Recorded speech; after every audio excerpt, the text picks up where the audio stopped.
it's a great honour really to be noticed, by BFREPA as to what I've done.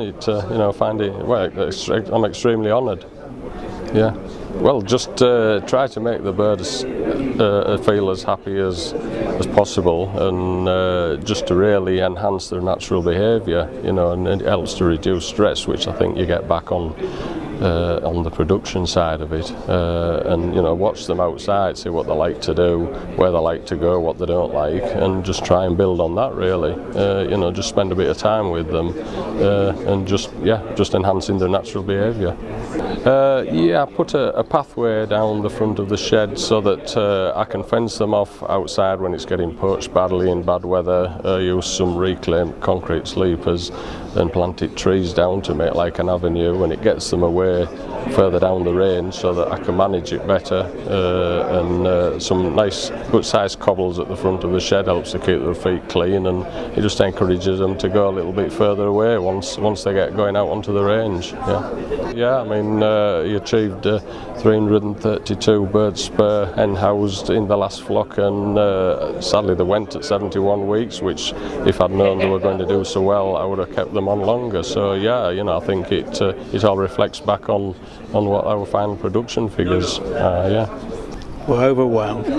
I think it's a great industry to be in, and to have this award is something fantastic. Well, we are a 650 acre farm, mainly arable with poultry, and my father-in-law decided probably 10 years ago that we would go zero tilling. So what we're doing is not actually moving the soil, and this is aiming at the wildlife and worm count to go a lot higher than if you actually move the ground. Well, we used all the manure from the egg production unit to spread on the land, so it all sort of comes together that way. But we get all the wildflowers and the wildlife on the range. But Yeah, because we are multi-tier, we muck out twice a week, so this is then spread straight onto the land, which is reducing our nitrogen. So it all goes together with the poultry as well, and the owl seems to work hand in hand. I just snuck in. I've been doing it for 6 years, so I've just I'm highly delighted to win it against some pretty old hands at the game. Yeah.